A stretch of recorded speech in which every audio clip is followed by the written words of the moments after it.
Hello students, और इस video में सरफेस एरिया वॉल्यूम के कुछ एक्स्ट्रा क्वेश्चन करवा देता हूं। जो कुछ तो ओल्ड एनसीईआरटी से बेस्ड कवर्ड क्वेश्चन है वो ले लेता हूं और कुछ नए क्वेश्चन।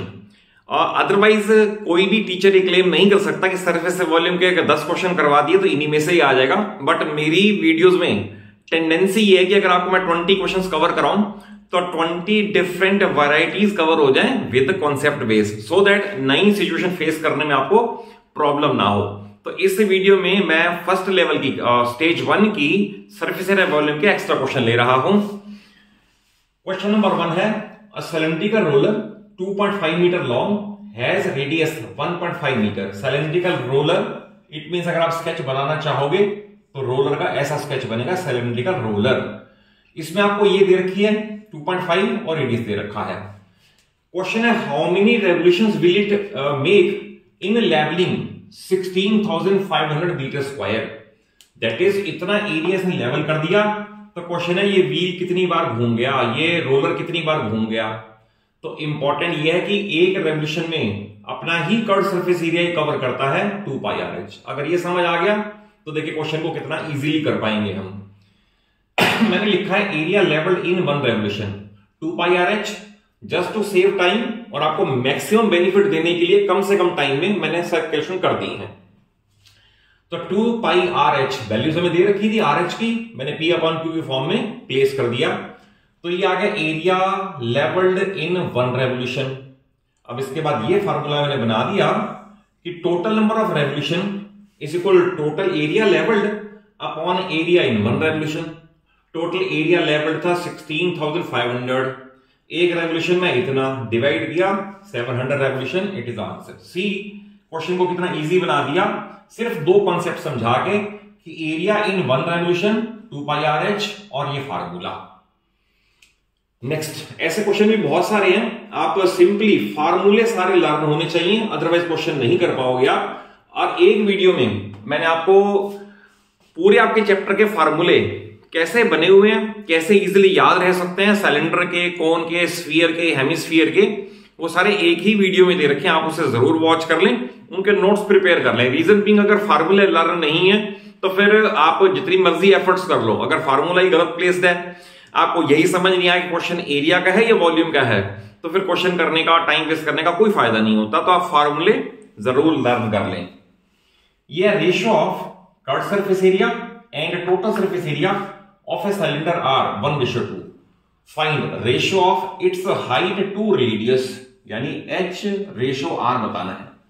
तो हमें जो कंडीशन गिवन है वही लिख दिया, CSA अपॉन TSA 1/2, यही दे रखा है, फार्मूला प्लेस कर दिया।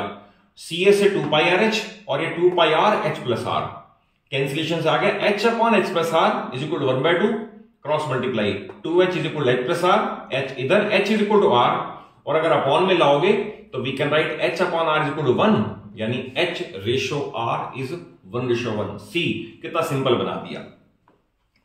ये क्वेश्चन 5 मार्कर में आ सकता है और ये ओल्ड एनसीईआरटी में भी था, और मैंने सिर्फ ओल्ड एनसीईआरटी से न्यूमेरिकल फिगर चेंज करके एक और क्वेश्चन ले लिया है, इसे जरूर समझ लें। यह find whole surface area of pipe, dimension मैंने लिखी दिए, length of pipe 20 centimetre, external radius 25/2, thickness of pipe 1 centimetre.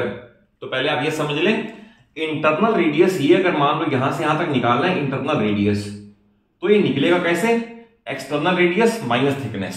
तो पहले आप ये समझ लीजिए कैसे आया, एक्सटर्नल रेडियस है 12.5, थिकनेस है 1, तो 11.5 इज द इंटरनल रेडियस। अब इंपॉर्टेंट यह कि इसमें क्या क्या हमें दिख रहा है वो होल सरफेस एरिया है।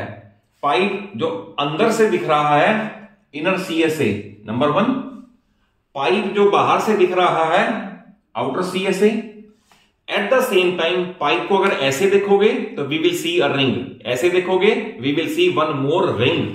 तो आप ये समझ लें, पाइप को ऊपर से और नीचे से देखने पे ऐसे 2 रिंग नजर आएंगे, और रिंग का फार्मूला है πr² with capital R minus πr² with small r। ये चीज इसमें इंपॉर्टेंट आ गई है, अदरवाइज फिर बाकी सारा सिंपल लगेगा आपको। इनर CSA इनर रेडियस के साथ, आउटर CSA आउटर रेडियस के साथ, 2 रिंग हैं 2, और रिंग का मैंने आपको बता दिया क्या कॉन्सेप्ट है और कैसे यूज करना ये है। रेस्ट ऑल डिपेंड्स कि आप कैलकुलेशन में कितना टाइम लेते हो, कॉमन लेके, बिना कॉमन लिए, A square minus B square use करके, that all depends upon you. मैंने क्या किया है, इन दोनों में से 2 पाई एच कॉमन ले लिया और इसे ऐड करके न्यूमरेटर बना दिया, इस फॉर्म में आ गया। और इसमें आप पी अपॉन क्यू करके अगर एलसीएम लोगे तो इस फॉर्म में आ जाएगा, और ऐड करके ये आ गया 3168 सेंटीमीटर स्क्वायर। यह whole surface area of metallic pipe. देखो फर्स्ट 3 क्वेश्चंस सिलेंडर पे बेस्ड थे, ये नेक्स्ट 3 क्वेश्चंस कोन पे बेस्ड है और तीनों मोस्ट इंपॉर्टेंट हैं। इनमें से रादर एक तो एनसीईआरटी, ओल्ड एनसीईआरटी का क्वेश्चन भी सेम है। फर्स्ट क्वेश्चन है, what length of canvas 2 metre wide is required to make a conical tent of height this much and radius this much. मैंने डायग्राम बना के हाइट रेडियस लिख दिए हैं। It is given that 0.29 metre is required extra for stitching margin. That is जितना cloth है, जितना canvas इसमें यूज होगा, इतना और परचेज करके आना पड़ेगा, क्योंकि ये वेस्ट जाएगा स्टिचिंग मार्जिन में। तो देखिए सबसे पहले जब भी टेंट का केस आएगा, कॉनिकल टेंट का, we must know slant height. तो इसके अंदर एच और आर गिवन है। Slant height by Pythagoras theorem in this triangle, H square plus R square the whole root is slant height. ये मैंने कैलकुलेशन कर दिया है, ये आ गया 12.5 मीटर। तो स्लांट हाइट आ गई 12.5 मीटर। अब क्वेश्चन है कितना कैनवस इसमें यूज होगा। जो कैनवस यूज होगा वो पाई आर एल है, पाई आर एल, तीनों वैल्यूज हमें पता है नाउ, पाई आर एल। मैंने कैलकुलेशन कर दिया, ये आ गया सी एस ए इतना। अब यहां इंपॉर्टेंट बात है, टेंट को बनाने में इतना मीटर स्क्वायर लगेगा, बट मार्केट से जब परचेज करके लाओगे वो एल इंटू बी की फॉर्म में ही होगा। तो that is L into B जो मार्केट से परचेज्ड है इज इक्वल टू इतना एरिया, और इसमें आपको ये दे रखा है 2 मीटर वाइड विड्थ दे रखी है उसकी। तो अगर 2 मीटर वाइड है तो we can find length of cloth या लेंथ ऑफ कैनवस। तो यहां से मैं 2 अपॉन में ले गया, तो लेंथ ऑफ कैनवस इतना आ गया। बट क्वेश्चन अभी भी टर्मिनेट नहीं हुआ।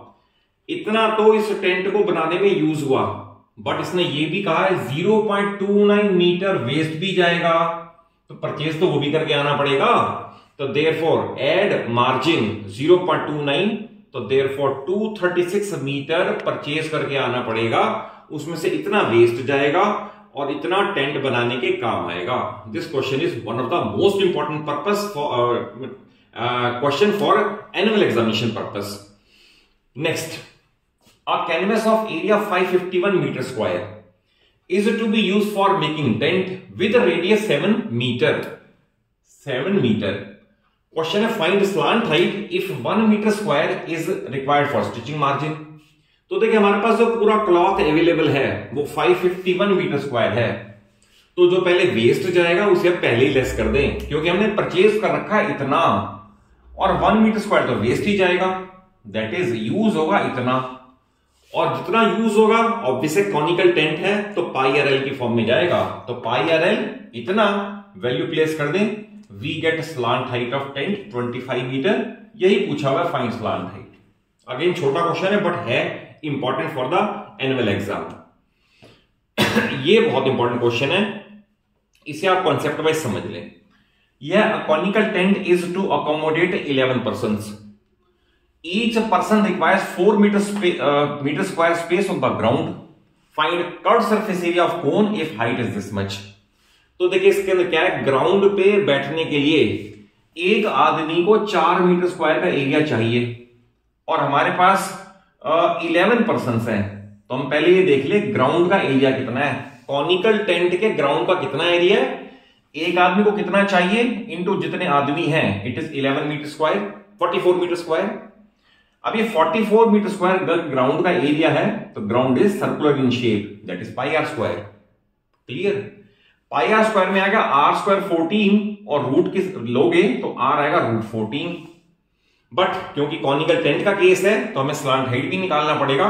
Slant height is H square plus R square the whole root, value place कर दी।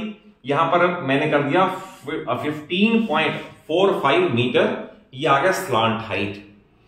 अब सी एस ए जितना में इसका सी एस ए पूछा हुआ है, C S A pi R L, अब पाई भी पता है, आर भी पता है, एल भी पता है, बाकी कैलकुलेशन का पार्ट है वो मैंने कैलकुलेटर से कर दिया है, आंसर भी वेरीफाई कर दिया है।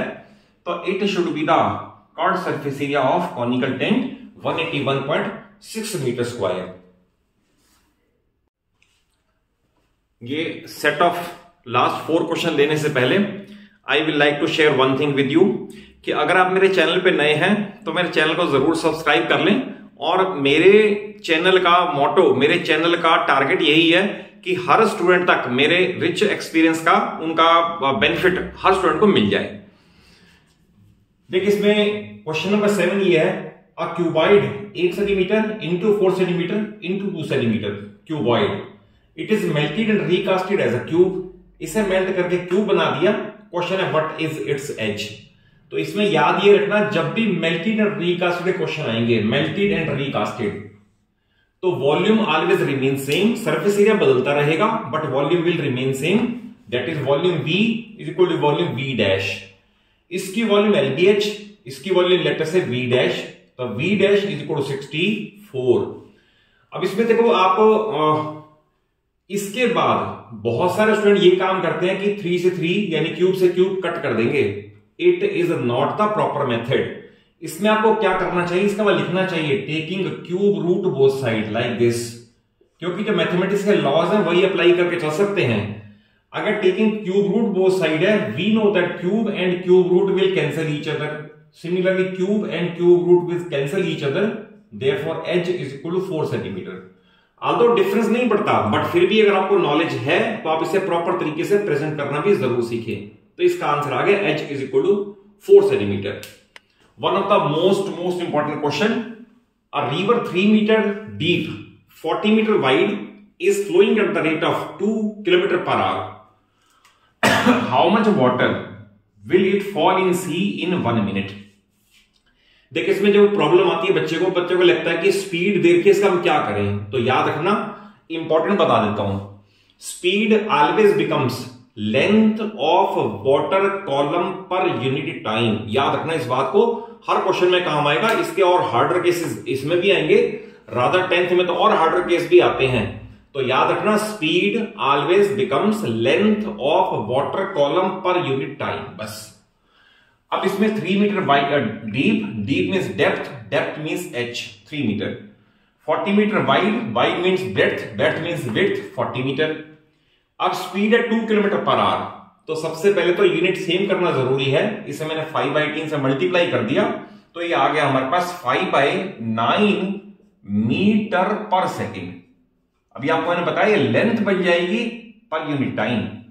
अब हमारे पास ये भी मीटर में, ये भी मीटर में, ये भी मीटर में विद यूनिट दिस, तो अब हम कह सकते हैं वॉल्यूम ऑफ वाटर डिलीवर्ड पर सेकेंड पर यूनिट टाइम। ये ध्यान रखना, ये चेंज नहीं करना जो यहां पर रहा।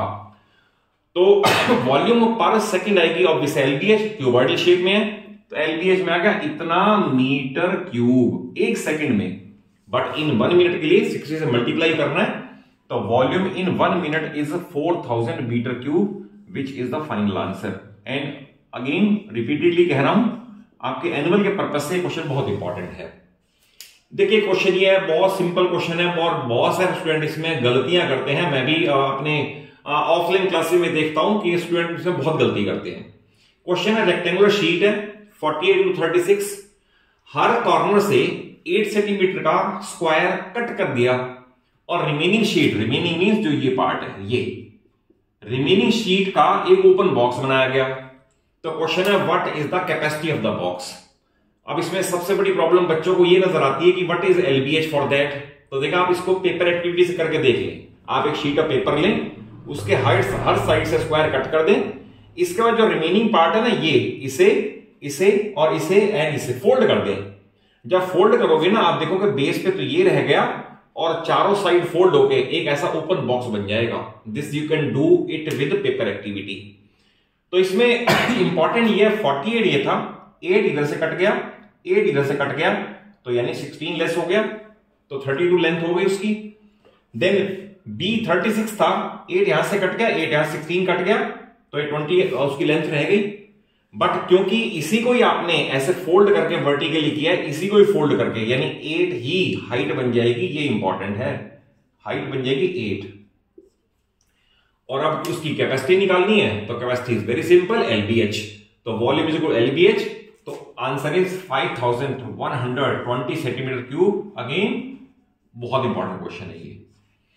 नेक्स्ट क्वेश्चन नंबर 10, यह the radius of a balloon is increase from 4 centimetre to 8 centimetre by pumping air in it, find the ratio of volumes in 2 cases. यानी बैलून में पहले रेडियस 4 था, इसमें एयर पंप की, एयर पंप करके इसकी radius बना दी 8 बना दी। तो क्वेश्चन है रेशियो ऑफ वॉल्यूम्स, यानी इसकी वॉल्यूम लेटर से V1 और इसकी वॉल्यूम लेटर से V2, इनका क्या रेशियो है। तो it is spherical in nature, तो स्फीयर का वॉल्यूम है 4/3 पाई r क्यूब। तो V1 बाय V2 निकालना 4/3 पाई r क्यूब, r 4 प्लेस किया, 4/3 पाई r क्यूब, r 8 प्लेस किया, 4/3 कैंसिलेशन, इसका मीनिंग है 4 into 4 into 4, इसका मीनिंग है 8 into 8 into 8, यानी 1/2 1/2 1/2, तो 1/8, तो दैट इज 1:8। ये ध्यान रखना, जब भी आप रेडियस दुगनी करोगे, क्योंकि वॉल्यूम में क्यूब का रिलेशन आता है, आंसर हमेशा 1:8 ही आएगा। मान लो मैं कहूं 7 to 14 तब भी यही आएगा, मैं कहूं 10 to 20 तब भी यही आएगा। यानी जब भी आप रेडियस दुगनी करोगे, r डबल करने पे वॉल्यूम में क्यूब का रिलेशन आएगा, और 2 का क्यूब 8 होता है। तो ये भी आप कॉन्सेप्ट वाइज समझ लो कि ऐसे वाले में हर क्वेश्चन में आंसर 1:8 ही आएगा, प्रोवाइडेड रेडियस अगर आपने डबल कर दी है तो। और अगर आप कॉन्सेप्चुअली क्वेश्चन अच्छे समझ आए हो और वीडियो अच्छी लगे तो जरूर एक अच्छा सा लाइक दो, अपने सभी फ्रेंड्स को, सभी क्लासमेट्स को शेयर कर लो, और चैनल सलूजा क्लासेस को इसलिए कह रहा हूं सब्सक्राइब कर लो क्योंकि पूरी फिजिक्स, केमिस्ट्री और मैथ्स 9th और 10th का मैं अपने चैनल पे सारा अवेलेबल और इजीली और स्मूथ वे में आपको अवेलेबल करवा दूंगा। Thank you for watching the video.